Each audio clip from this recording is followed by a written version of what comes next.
Welcome, and here we are at Ensuring Success 2023 Session 14. We are so delighted to have you here with us. We are ready to wrap up this two-day marathon with a great session called From Irrelevant to Irreplaceable, Your Business Transformation. Before we do that, though, let me take a moment to thank our sponsors who have made this event possible for us, and they include ADP, Avalara, BotKeeper, Canopy, Instead by Corby, CPA.com, eFile4Biz, Relay, WriteWorks, SafeSend, SureLink, Walters Kluwer Zero, and Zoho. And Zoho is the sponsor of this particular session. In addition, I'd like to mention that we are giving CPE credit for this and all the sessions. The way we verify your attendance at the session is that 3 times during the session we'll take a quick break and we will display a CPE code on the bottom of the screen, and you'll hear this sound. Ding. Thank you, Roman. And that's your indication that you need to write down the code, and then that'll happen 3 times in the session. At the end of the day or end of the week or whenever you're ready to collect your CPE credits, you'll go to the CPE section or label at the top of our menu on our site, and a page will open that shows all 14 sessions. You can enter the codes you collected in every session you attended and download your certificates right there on the spot. So for this last session, I'd like to introduce all of us. I'm Gail Perry, Editor-in-Chief of CPA Practice Advisor, and I'm joined by Geni Whitehouse. Sean Duncan, you've been here before, haven't you? I've been here before. You even watched a commercial with me in it, which I thought was kind of Actually, cool. everyone here has been here before. Yeah. This is, and Roman Kepczyk and my co-moderator, Alexandra DeFelice. So if you all would please introduce yourselves quickly, that would be great. I'm Geni Whitehouse. I work in a CPA firm in Napa Valley where I work with wineries. I also have advisory training at theimpactfuladvisor.com. And I'm the president of the ITA, an organization for IT professionals. And I am still Sean Duncan, owner of SMD Consulting and Accounting and Chief Proactive Advisors. You already heard it twice, so we'll move on to Roman. And I'm Roman Kepczyk, Director of Firm Technology Strategy at Networks. Actually, WriteWorks now. We keep getting the name shortened. Practice. So it'll be right next month, right? Yeah. Always right. But pretty much my role is being an outsourced IT partner to CPA firms, and I've worked with about 450 firms over the last 20 years. And I'm still Alexandra DeFelice for all 14 sessions, co-moderating and sometimes missing the bell, but that's okay. I'm here for the long haul. All right, if you have any questions for our speakers, you can post them in the box underneath the video screen where you see us. And in addition to questions for our speakers, if you're having any tech difficulties, you can post that there. If you would like to just give us a shout out, you can do that there too. And we would love to have you recognize us on social media. Our hashtag is DecemberCPE. And also, if you happen to be 14-hour warriors and have been with us through the whole time, be sure to post on Twitter or your favorite social channel, 14-hour warriors at Ensuring Success, hashtag DecemberCPE. And just one more thing, we will be giving you a survey afterwards for CPE, but we would love if you want to put anything in the comments, feedback, what you liked, what you didn't like. If you want, you put your name and we can use you as a testimonial. We don't have to. You can stay anonymous. Assuming you say anonymous. something nice. Yeah, say something awesome about us, and that's great. Thank you. And well, Geni's here from Wine Country, and we are celebrating this being our last session in 14 hours on cameras, so she brought some champagne for us to celebrate. So we're just going to open that during this session and then carry on. Aim it that way. Exactly. Don't stare at me, y'all. This is not going to go well. Sean, you're going to get it right between the eyes. Yeah, Watch It's out. always fun until you take an eye out. That's right. And you're going to run that poll? I am right now. Okay, let's see if So we can- far, 351 people have been for all 14 sessions. Holy shnikes. Pass the glasses. Very Yeah. brave and Awesome. dedicated souls. Glasses this way. See, I'm starting to not pay attention now. I haven't even had anything to drink yet, so We gotta start be with warned. Gail. The bell, Roman, after my fill it on that bell. It's ringing. going to be Thank you. a slow fill here. Very fizzy. That's all right. We don't need a whole lot for this session. We're going to overflow these glasses. Here we go. Okay. All right. Here we are, Keep Alexandra. talking. I'll keep pouring. Thank you. All right. I'm going to take away from the credits. Hours pull in here. Today's CPE is session sponsored pull in. by champagne. There you go. Domaine Carneros, y'all, Napa Valley. Grape juice with bubbles. Sparkling wine, we call it. People in California will be Wow, mad at look me. at this. We're getting a big, more than 50% have been here for all 14 sessions. That's outstanding. Fantastic. We love you Remarkable. guys. A little bit more. Well, I mean, dedicated. it might be skewed because we asked this There at you go, you session get more. 14, so there's that. Okay, crew, we need some help, y'all. The There's other stuff 10% left in the blacked bottle. out. You left the computer To on. ensuring success, session Yeah. 14. Cheers, everybody. All 14 sessions. Ensure your success. Cheers. All right. Especially to Gail. All right. Especially to everybody who's been a part of this. It's been The amazing. benefits of being in the last session. All right, Thank you for the invite. Start again. This is a tradition we've started. It was 3 or 4 years ago, and Yeah. we blame Ed Kless, so shout out to him. Yeah. All right. Irrelevant to irreplaceable. Where do we start? What do we mean? Well, let's define an irrelevant accountant first, or an irrelevant accounting practice. What is that? What would we think of when we think of that? I don't think anybody wants to actually say a CPA firm is irrelevant. Yeah. I think for a lot of us it's technology. So you want to start off? Well, I would, yeah, I have an I would opinion on say that. Well, I'm saying is if you're doing things manually today, any piece of paper inside of your firm is actually costing you inefficiency. It's been proven time and again. There's tools in every aspect of the tax production process that are automated, that are out there. So it's important to be aware of those, and then educate your clients on using those as well. And so from the very beginning, where you're doing client ingress to where you're doing maybe an organizer, to doing advisory, to doing the prep, review, scanning, all that should be digital all the way through, and it should be easy and convenient for your clients to do that. If you're not doing it that way, you're going to become irrelevant in no time at all. So I think it's not about us being irrelevant. I think it's about the information not being relevant enough for the people that need to use it. And so it's our job to stay relevant by making our language understandable and by presenting information that can be absorbed and applied by the clients that we work with.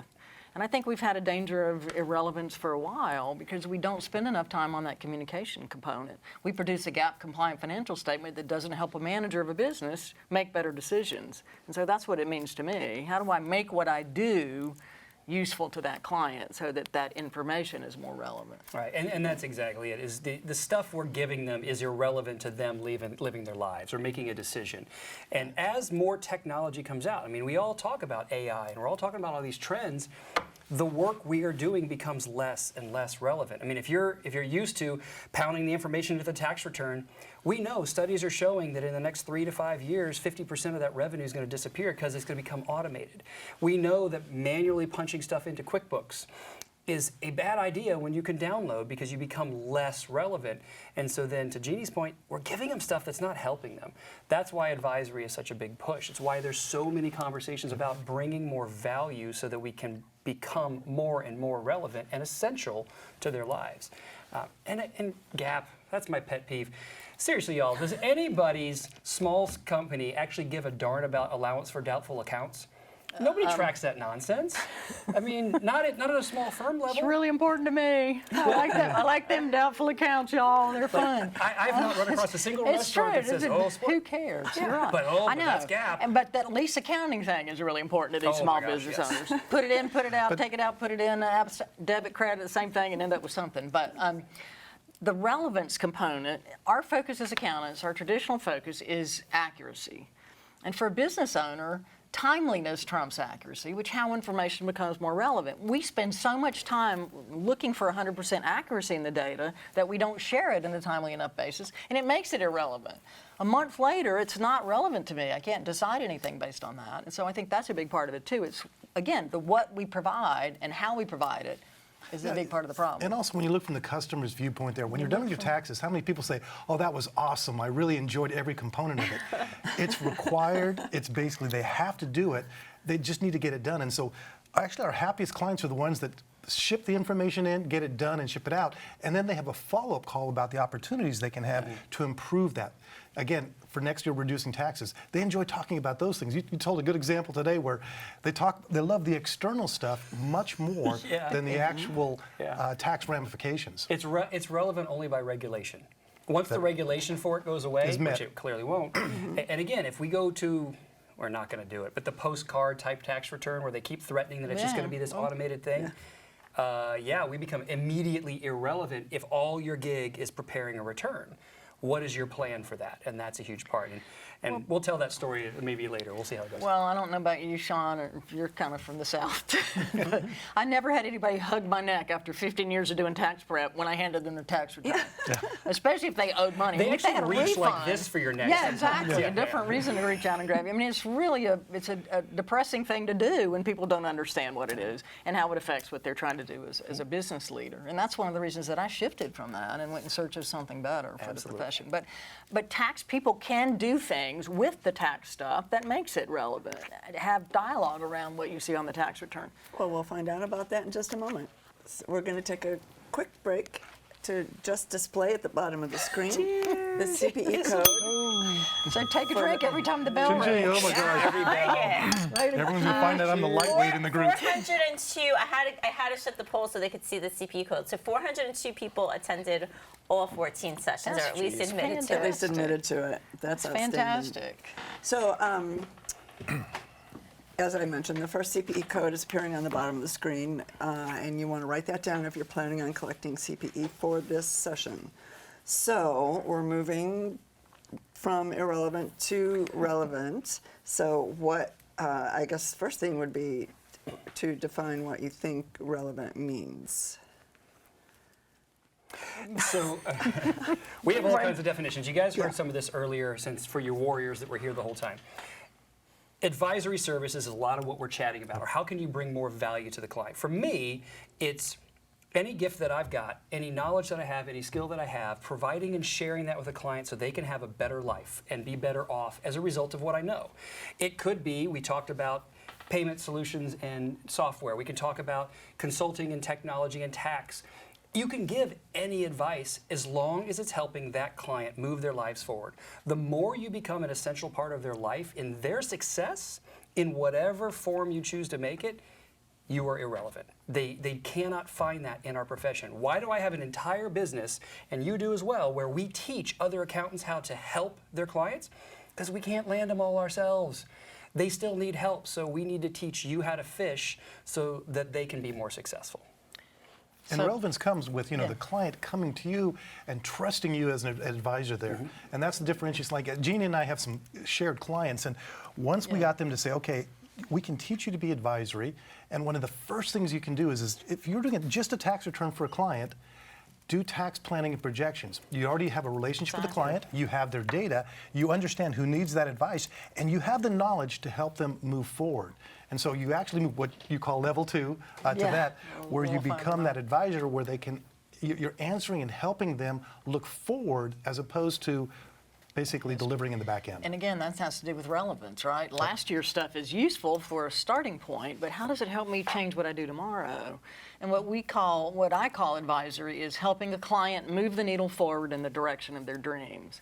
And first of all, you got to know what the dream is. And most of us jump into the fire, putting out the thing on fire, the tax return that's not filed, or the financials that are messed up, or getting an audit to the bank, and we don't know the whole big picture around what that client's trying to do. So we can't do advisor if we don't know why we're doing it or what we're trying to achieve. That's why listening is so important, and teaching the skill What? of listening to the client Well, and asking the right questions. in my Questions. client prospect meetings, my first meeting, one of the important questions we always ask, what are your goals? What does success look like for you? What are those things we need to be aware of in 5, 10, 20 years so that we know that we're helping you succeed?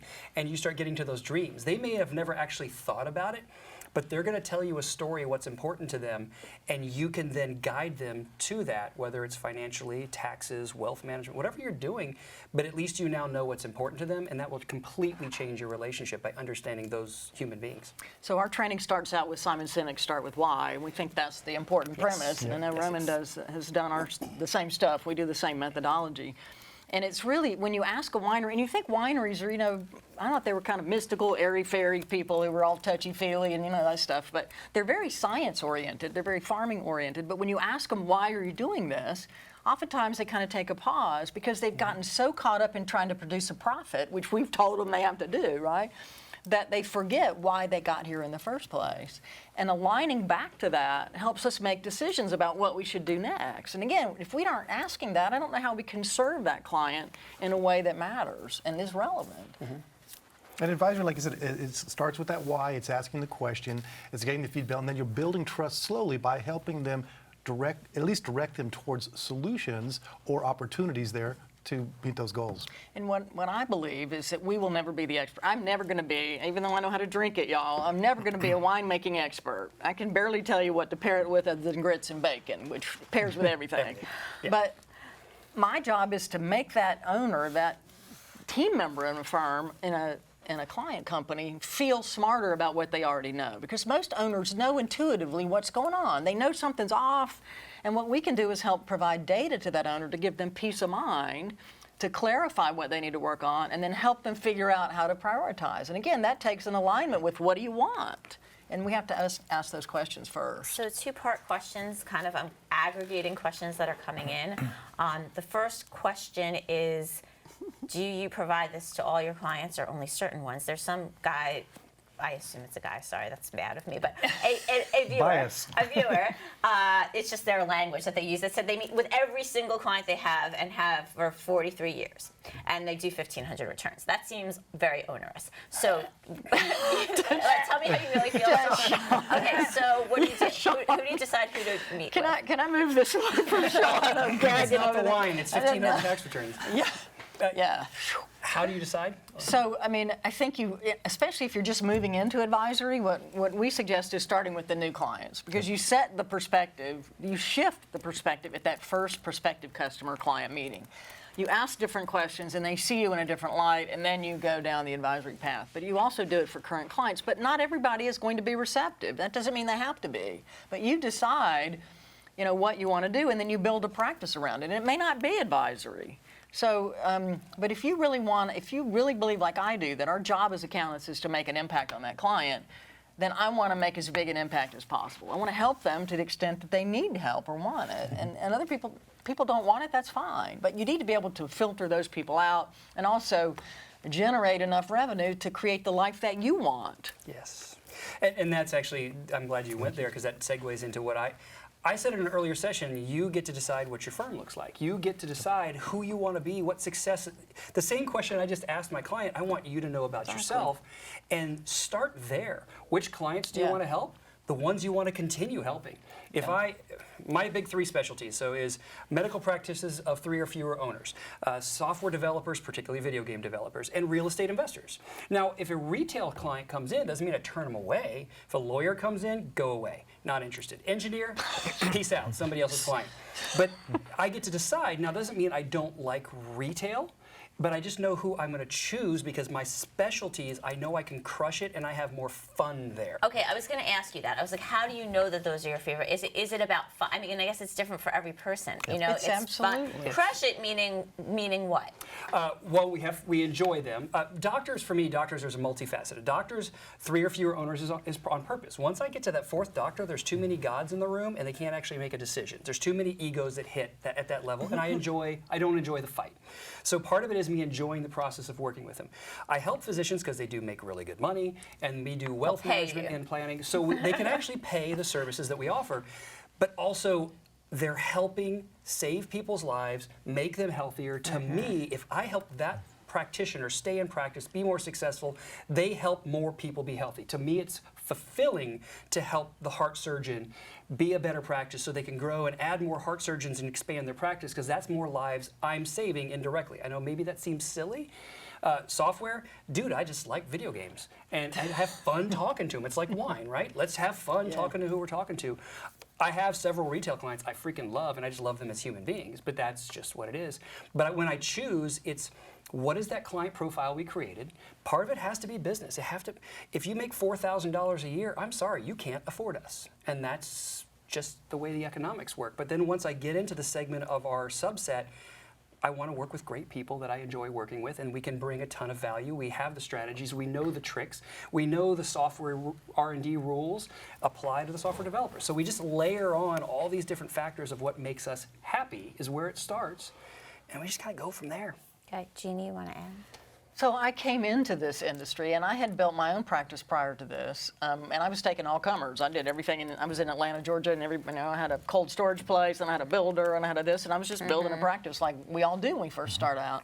So when I came into this firm, they had already established themselves, and you're in Napa Valley, so it's kind of a slam dunk to say, let's do wineries. And I came in, and I had no idea how valuable it is to be able to focus my attention on a specific industry. I mean, I can go deep on the tax law, I can understand all the disaster relief benefit rules and all of those things for a single flavor of client, and it is extremely powerful. Plus, I can go very wide across all the solutions that they use, and I can go deep and work with those vendors, and I can do all kinds of things that I didn't have the luxury of doing when I was running around learning different rules and trying to keep everybody happy. And that really does become that trusted advisor that really you're aspiring allows to be, you. right? Not Yeah. only, oh, great, now I have to learn one more thing that this random industry guy uses. Yeah. You're like, I'm using There's it because this- they're my people, right? Well, the Waffle House people were fun, I have to admit, and then the mobile home park that we had, so I mean, you did. It's all But you know over the place. everything about it. You know more about I that know industry. waffles. Yeah, Yeah, waffles, grits. yeah. Okay, well, I well- want to talk about the 1,500 guy. I actually want to address the 1,500 okay, thing. and then I think Roman wanted to add something yeah, after but that. go hit it, Roman. I wanted to make Well, no, it I just think is like, how do we Well, get don't hit into him. advisory there?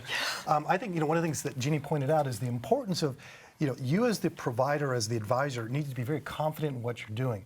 And so Yeah. it's me noting, and so picking specific niches. I think what you did in winery is outstanding, and like what you said you do with the medical practices.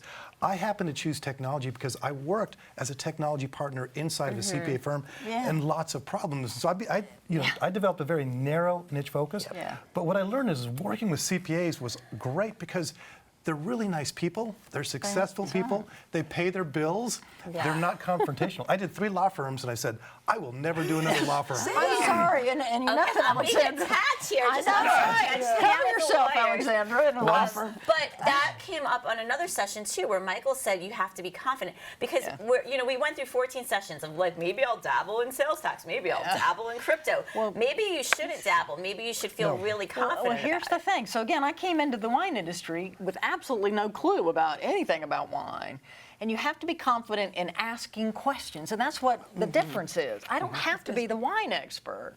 I have to trust my knowledge of accounting and being able to leverage that knowledge in different ways. But it helps to know what kinds of questions to ask. But it also helped not to know. Because when I walked in, I didn't So then you assume have stuff. questions. Yeah, I Be had a bunch of interested. questions. Be interested, right? And so you can build the expertise. You don't have to walk in and pretend that. I mean, I couldn't pretend. I had my friends in the box in the car. I'm going to pretend that I knew about high-end And what wine. you see Come so is- far, Geni.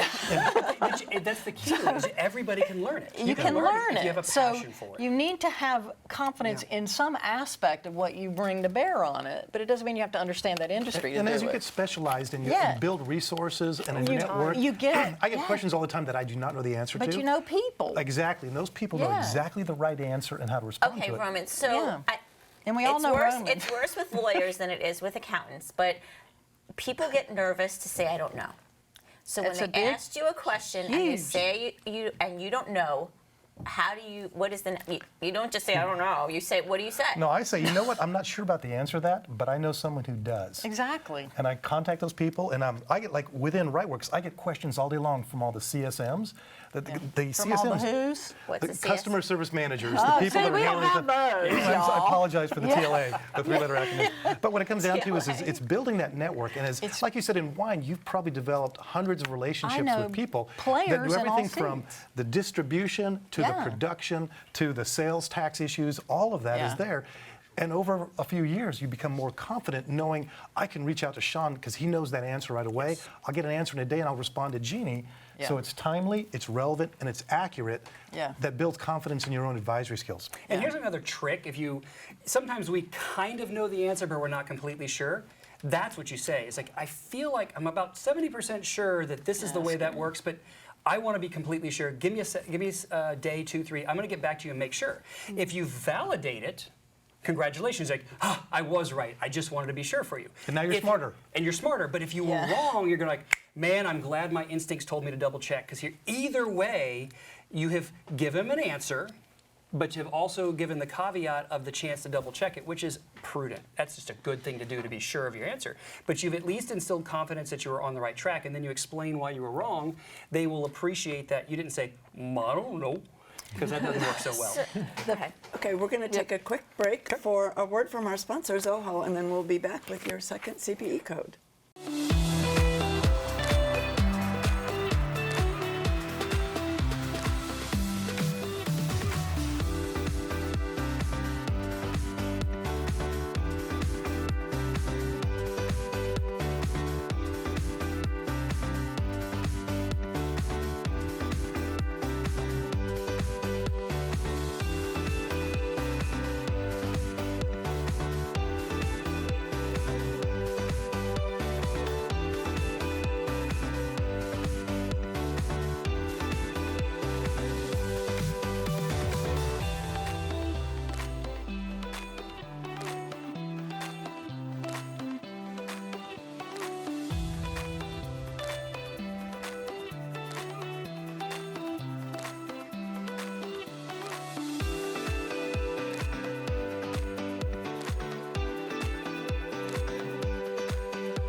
Welcome back. And if you look at the bottom of your screen, you will see the second CPE code for this session. So be sure to record that if you're planning on collecting CPE credit for this session. All right, Sean, what were you saying? Oh, super quick. So the individual that said they have 1,500 clients and they meet with every single one and they do the tax returns. The reason my reaction was, when you, business owner, are meeting with every single client, you don't have a business. You have a job. Earlier on, we were talking with Andy Root, we were talking about being more scalable and growing. When you're the only person or you're that deep into the work, you haven't built a firm that is scalable or replicable and honestly, not really sellable, because that relationship is so critical to those clients. You have to devise a plan to where you're not just grinding it out, because 1,500 tax returns and 1,500 meetings, that already makes me tired. And it's not just because there's a 14 hours of sessions. If you want to continue to grow, scale, or have a better lifestyle or be more relevant, the conversations are critical, but you've also got to find a way that it's not reliant on you. And so that was really my heart of my reaction. Is like, oh my gosh, you're just grinding up your year when you could be elevating into another way and moving into more and more and deeper relationships, either through employees, outsourcing, clearing clients. So I just want to clarify that, because when you're talking about when you're going to choose to bring in a new client or who you're going to choose to give advice to, think about that too, is what would feel better for you, not just 1,500 tax returns. So that's all. Thank you. Okay, so if you have a tax or accounting practice and you want to make some changes to become irreplaceable, what kind of barriers are you going to be up against as in today's economy and today's commerce situation that might hold you back from making those kinds of changes? Well, one of the easiest ones is you just don't have time. You say, I'm too busy. So we've heard it like, the hurrier I get, the busier I get behind, and you can't get caught up. And so you have to make time. And one of the keys is looking at your profitable clients. What are the clients that you're helping, that you enjoy working with, and you make more money at? And then identifying that ideal client and delivering services to the ideal client. And then, fortunately, you have to drop and let go some of those clients that don't fit that profile anymore. There's people, like you pointed out, it's just busy work there, and it's not helping you grow or scale your practice at all. Yeah. And generally, you find that the level of service you deliver to the people at the bottom end of your list is not working for them either. So it behooves you to find somebody who will take those clients and provide a better level of service that fits that client. But it is so hard when you're overloaded and you've got a stack of stuff on your desk. Yeah, because the traditional accountants, and good times or bad, we'll take any work, we help everyone. We had a whole nonprofit I built around doing that. And just come to me, you don't have to pay me, I just want to help you, I'll work all the time and, die in my chair. But, that's why we're doing this, I think, because all of us passionately believe that we don't want people to suffer like that. We don't want the profession to be that way. And we also want more clients to be helped by us. We are the people who power the economic engine of the world. And we have a real opportunity to make a difference, but not if we're never available and we can't be there when a client needs us. So I think that's what motivates all of us. And the feeling you get out of helping a client and you see their success, that makes you feel good. It's an awesome, like when you've scored, with the client, they've scored. Yeah. I feel like I've scored when they've implemented something successfully. And it like, saves that them was awesome. something. Yeah. It is just the best feeling in the world. And as far as barriers, to me, the single biggest barrier is freaking tradition. I mean, we have all been brainwashed that if you work less than 80 hours, you're lazy. We can all say, oh, that's not my firm. We have all been taught, suck it up, buttercup.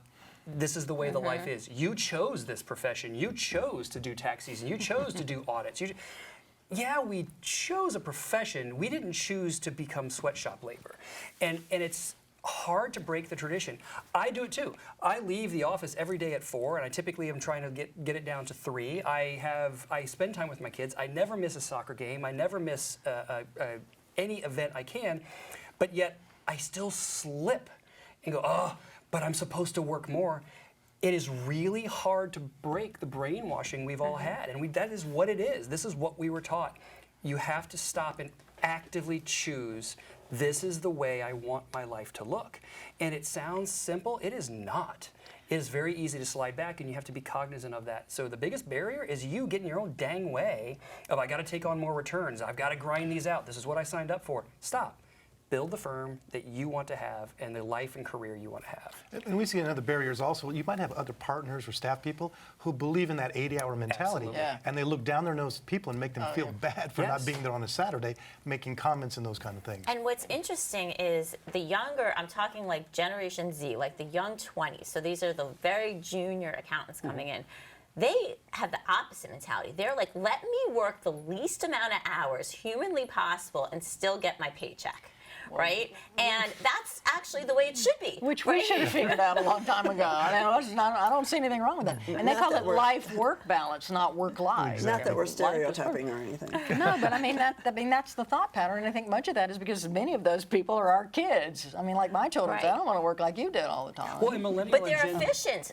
That's the They- thing. Yeah. They're They know how to- getting. It's just like how when we Yeah. start, and I'm not going to go down this thing again about Yeah. the value pricing. Yeah, Versus, all that. you know, if you can get the same amount of work done in less time, why should you lose? It makes no sense. Beat yourself You up. can generate Don't enough make revenue. Right? Don't make as much money. It doesn't Yeah. make sense. And that's how Yeah. they are. I mean, again, stereotyping, but what I've seen is that, and I could learn from that. Yeah, there's, Well, there's and production metrics they have to live up to, the old school, They're chargeable still hour goal doing the percentage. job, but I they're know. doing it faster. But that's the negative barrier is some people say, well, you've Because got to have tradition. 1,200 you hours got to of sit there charge- for 20 hours even if you've already done Right. everything or So we need to whatever it change is. the It's metrics in the insane. firm. Yeah, It's, get it's off a the really, Well, it's a and- really long mindset shift. In millennial and Gen Z, there's a lot of studies that they want to be fulfilled in their career. They want to make an impact. So It's part of their impact. career needs to be about how we make an impact.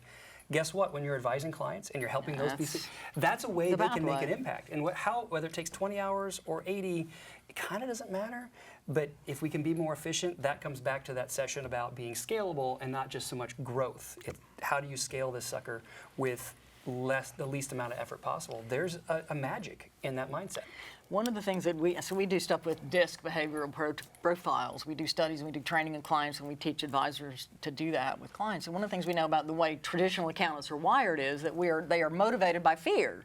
You think about accuracy as your main driver and a fear of making a mistake as your main motivator. Well, that's a huge barrier to changing things, right? I might make a mistake. I may not know. I may not be on top of this stuff. And so it's hard to change, especially if I've got a pile of stuff that I can be doing, then I can fall back into my own old pattern. Yeah. Like bookkeeping. Doing a bank rec for me is the coolest, funnest thing, right? It's like, that's what you do when you're just, it's like a fun thing. Stuff balances, you can see it. And so, I'm if I could guilty of just that. keep... I love doing expense reports that balance to the penny. That's Yes, I mean, that Well, stuff, it there's has to some, balance to the there's I know, some, but- there's some Now, comfort in that. Can I go back? We So- did not prep for this, but I'm sure you all Yeah. can handle it. About being irreplaceable. So you're Yeah. the firm owner and you're irreplaceable. And what I've noticed is clients are drawn to the individual, which is like, why do you always have to ask for me, right? Why is it always Yeah. about me? How do you get the people, your successors, to become irreplaceable? I think that's one of the biggest challenges we face in traditional firms. Go ahead, Ron. What we recommend is you actually include them in meetings with the client and let them meet. So if you're my junior coming in, you and I would meet with them. And Geni taught me this. I would prepare you to say, okay, these are the things we're going to ask that are out there. I want you to ask those questions. Okay? Oh, that's interesting. To get to the next level. Yes, I do. Or And then have they- them take notes, Yeah. either one, whichever one they're No, but if comfortable they with. ask the questions, they seem They- like the smart one. They exactly And you're prompt there them to with the coach them if question. they get stumbled or something like that. You Yeah, basically you help step right them. in, and the two of you work to the solution or to the advisory component. Yeah. But the reality is all of a sudden they start seeing this person as being, wow, this person knows this stuff, and they're involved. Yeah. And then you have them actually reply to the client with. Here's what we heard you say. Exactly. You follow up, and then So everybody, it's coming wow, from them this was a instead, great... like maybe they just CC you instead of it coming from you.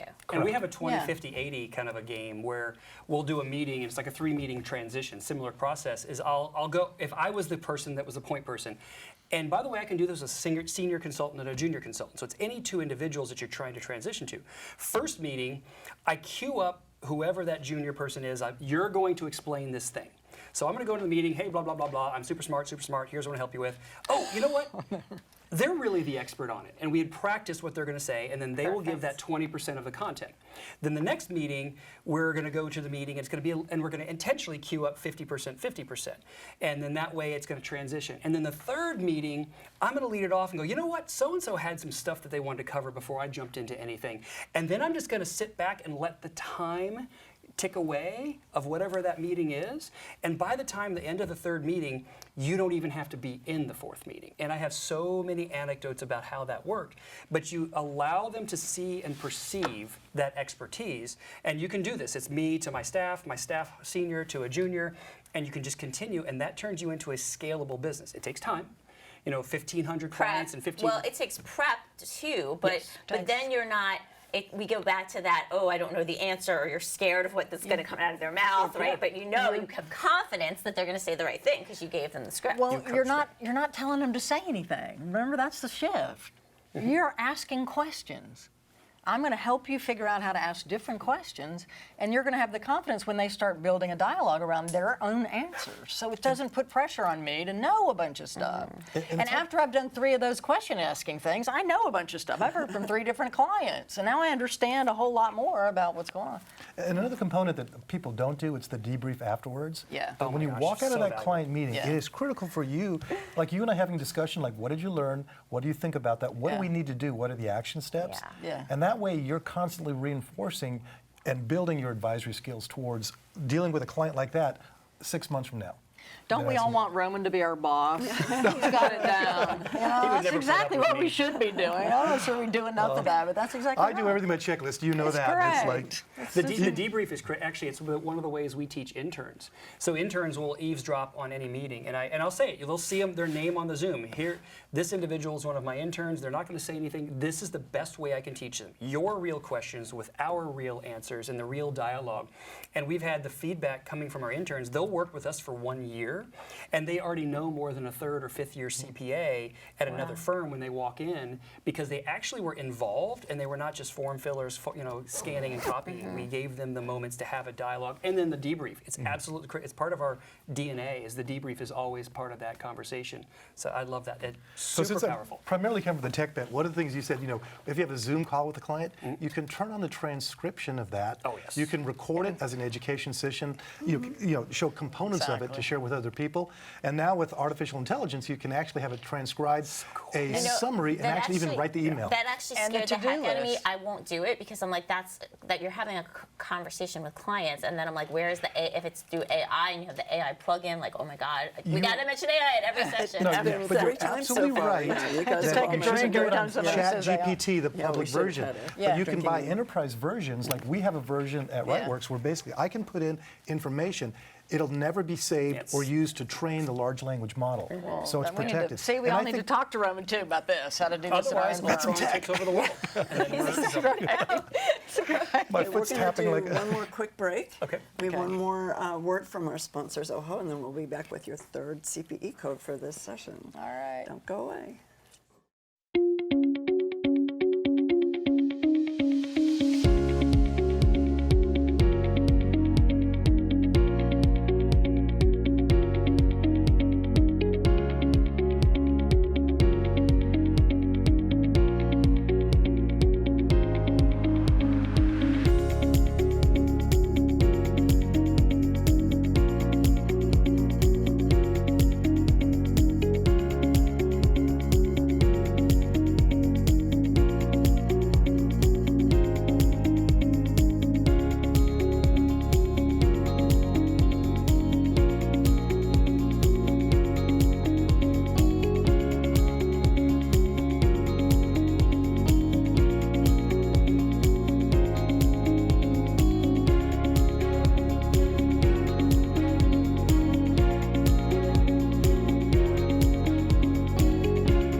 welcome back.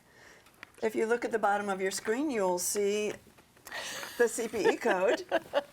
Yay! Thank you, Raymond. The last one of the day. Last one of the event. My work is done here. Yeah. Okay, so I had this language in my notes from when we And it had was a bad, planning. foul language. It is. When we had a planning call about this session, I'm looking at it now, and it's like we were in pretty good spirits when we did this. So the question was, how do you, rather than firing clients, which we talk about a lot, how do you take clients and make them better? And the language I had in here was, don't just chuck the icky ones, but improve them. That is so much more G-rated than Sounds I like think a what we said. genie.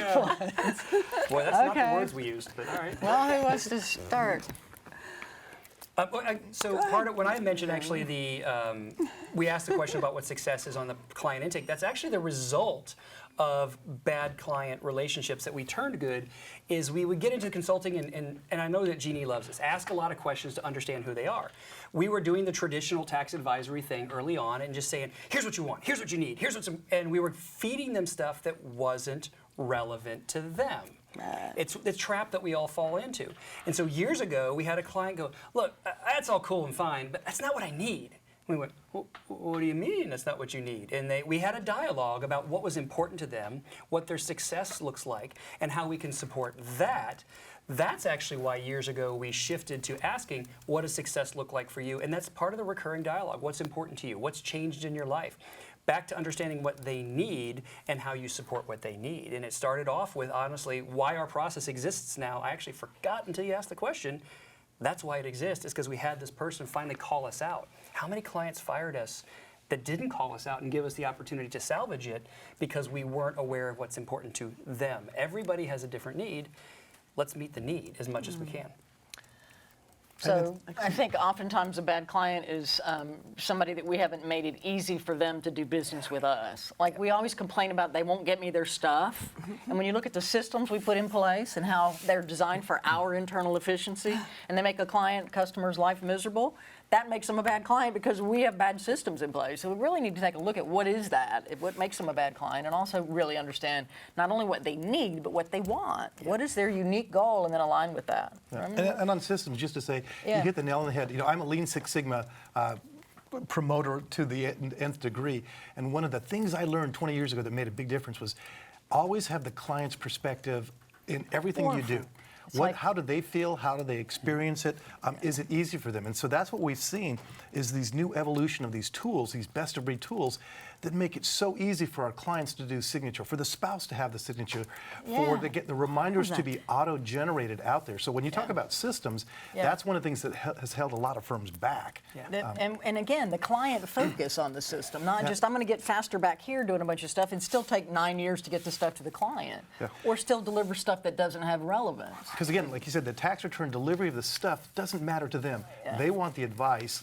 So once you do the projection, you can tell them, these are things we can do over the next year to make sure that we reduce your tax burden while at the same time growing your business. And we have a mantra in our office that everyone in my office will say this and they understand and they believe it. The client actually never knows if we're good at what we do. They will actually never know if you set that depreciation up right. All they know is how you make them feel. They assume it's right. They assume it's right. That's what we're paid for. Our reputation is that. If you're not catering to how they feel, they're going to feel like a bad client. And this is back to your point, is making them feel like it's easy to work with you, that you're bringing value, that you're helping, that you're freaking listening. And that you answer the phone during tax season, y'all. That'd be a good idea. I was so daggone busy during tax season for 15 years. If somebody called me, it was like, oh, the client. I got to talk to one of those. And you see the caller ID and you think, oh, do I want to answer that? I know. And it's mostly our own fault that we didn't do enough proactive stuff prior to that few months. And we built our own cage in many ways. All right, do we want to wrap this up with some talk about technology and how that's impacting the ability to be irreplaceable? Absolutely. Sure, let's let our tech man finally run Anybody know about tech? No? Yeah. No. The main point here is, like you guys have pointed out, there's a lot of legacy systems that people are very comfortable with that oftentimes they will hold back the development of other solutions just because they want to do it the same way for the next 2 years before they retire. That's kind of in there. Yeah, there's a lot of that. We see the same thing in the IT people too because they're rewarded for keeping things stable and not changing. Yeah. And so what we suggest everyone do is go to your peer networks, like you're in ITA, and talk to other people that have been successful doing different components of it, like on e-signature tools, for example. There's some tools out there that are just amazing at how it's easy to, instead of you sending the client a letter saying, hey, or an email that you should have done this, the workflow is automated to send those reminders to the client. If the spouse forgets to sign it, it'll send reminders to the spouse there as well. It follows up on estimated payments. It just makes sure things get done without getting a human involved. It's the same thing, like one of the tools that has revolutionized firms is workflow tools. Yeah. So everyone knows the status of every project. It's not just the admin people that know, but it's also the preparers, the reviewers, the people who are processing the stuff. They see the status of every project in the entire firm. So when we talk about advisory, you need to free up time somewhere. And what we find is there's a lot of administrative burden with manual processes that suck up all of our time. You know, all of us do some stuff that we probably beneath our level that's there. If we can automate that, it gives us free time to basically spend with the clients and provide that listening and solutions. And I think we had so many tools that have been covered in these 2 days. I mean, we have so many ways, like Canopy can help with practice management Absolutely. stuff. We had the tax planning tools that can help make that process less painful, less manual. We've got CRM behind us, Zoho, we've got all these things, and we're not taking advantage of that. And also, a lot of people in our profession are not learning about what's out there. We don't have time again. Well, and be aware, over the next 6 months, you're going to see a ton of AI, and I don't want to say it's all artificial intelligence. It's accountant's intelligence or augmented intelligence that basically is scripted into it to make things easier. But once you script something, everyone else in the firm can take advantage of that. That's right. And get back to the client experience too piece of it. How does this affect them? We all have the story about why grandma won't send the stuff and she wants to show up with her box of stuff and she refuses to use the portal, blah, blah, blah, blah, blah. We're so used to that story that we forget what small percentage that really is.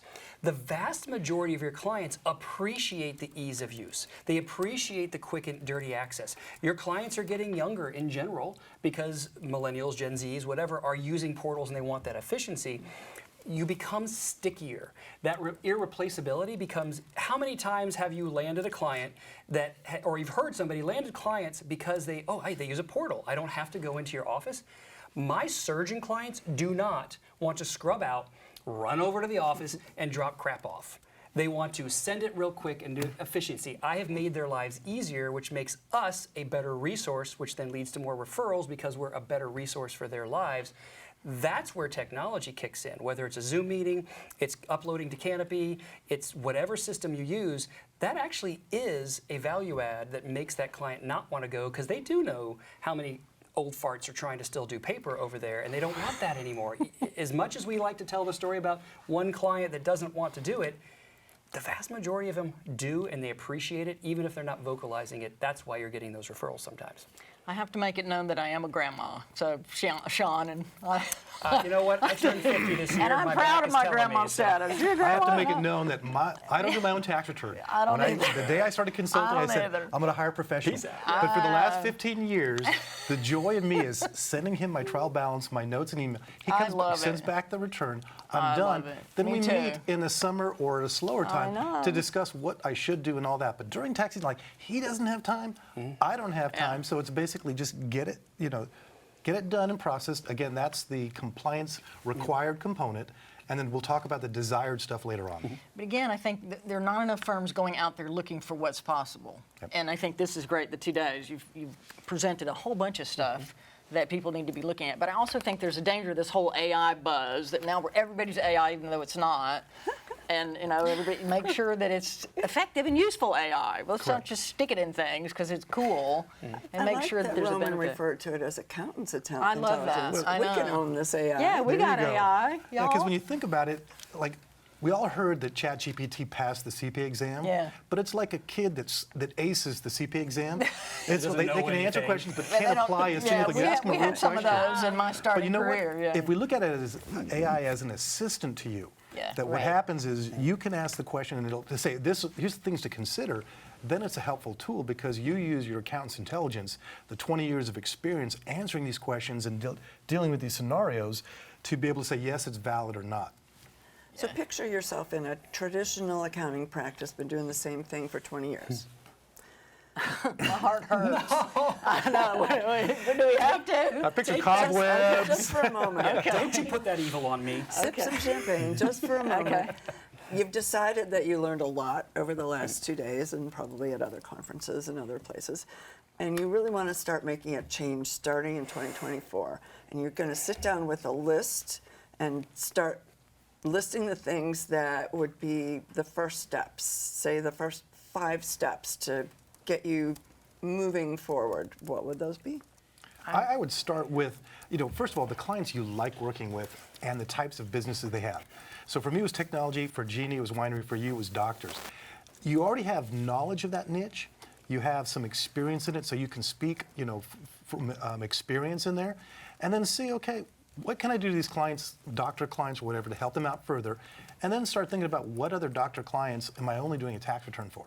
And then how can I get them all the next level? And you move them up one step at a time. I think one of the fallacies is when we talk about advisory, you think about the super advisor consultants out there, that you got to jump to that level 5 right away. yeah, And the no. reality is there's Basic stuff. basic steps you can move them forward so they appreciate you helping them improve their businesses. Okay, develop your niche. What's next? I have two things. In an earlier session, I talked about the secret of the work on the business day, and that is simply making the time to do the actions. We all brainstorm great ideas. We attend conferences. You learned all this stuff, but then you go back to work. So the first element is calendar no less than once a quarter, time for you to be the owner and make a decision or take an action on something. Then go through and just pick one. Just pick one and do something with it. We've given you a million different ideas. This is a journey. There is no quick fix. You have to decide where you're going and then just take one action. It could be buy one piece of software. It could be get rid of certain clients. It could be raise prices, anything you want. But make the time that it's now part of your pattern to continuously improve as opposed to falling back in the trap. And then just do one thing and you're going to get better. Okay, what's next? I have 2 suggestions for you. One is the onboarding process is where you start. Look at what that looks like from the client's perspective and document it. And then look at one thing about that you want to improve, and you can start that way. And the first new client that you meet, ask them a bunch of different questions. I have a grid I can send you. It's called a scope grid. Roman knows all about it. And then I have another tool called the cycle of customer interaction, which is where you you look at your processes from their perspective and write it down at every touch point. What is that called, Geni? It's called the cycle of customer interaction, and the first one is called a scope grid. And I'm happy to provide it so that you can share our it. resources. It's a really And simple then make tool. sure when you have these new best practices document that you educate everybody how to do that, including the new hires that come on board. That'd be useful. You got to standardize the process in the firm, because when everyone does everything the same way, It really then you have works. efficiency, And that's what we as do, opposed to yeah. unique ways of doing everything from organizing the tax return and to responding to the client. All right, I think we've got this. Woo! All right, I think we need a toast. Oh my I have some credits to roll here, so don't go away. First of all, I want to thank our sponsors who made this event possible. Yay, ringing the bell. They include And then they think they're CPE and they go crazy. ADP, So Avalara, far. BotKeeper, Canopy, Instead by Corby, CPA.com, eFile for Biz, Relay, WriteWorks, SafeSend, SureLink, Wolters Kluwer, Xero, and Zoho. And I'd like to thank our team who worked behind the scenes the 2 days. I think we want to pull them in here. Raise the toast. So we have, is Barry here too? Barry. Yay. Barry's hiding in the background. Barry Strobel is our publisher. Covering the event on social media and dealing with a lot of Q&As are Isaac O'Bannon and Jason Bramwell. Jason over there. Managing the traffic and getting all our speakers everywhere where they need to be are Reagan Rogers, and we also had the help of Aaron Burson and Garrett Wagner. And handling our tech emergencies was Stonewall Thomas. And I'm joined by the amazing Alexandra DeFelice, who co-hosted every session. Yay. And we want to thank all of our incredible panelists. I'm not going to read all the names of all the panelists because there were about 35, I believe. But I would also like to take a moment to thank the amazing team at AMS Pictures who has taken care of us. They've been across the room from us. Thank you, guys. Thank you guys. So we have, I'm just going to roll the credits here real quickly. We have Larry Rodriguez, Cliff Caldwell, David Metcalf, Hector Guerra, John Snitker, Randy McDaniel, Jeff Bongfelt, Tom Crocker, Phoenix Roberts, Matt Short, Adam Cobb, Stephanie Franklin, and Margaret Starnes. Thank you to all of them. And thank you to all of you who've been with us for 14 days. We're so happy to have you here. 14 hours. 14, it feels like 14 days. 14 hours. We're running the show. Felt like 14 days. 14 hours. Are we calling it? And we'll see you next year. Cheers.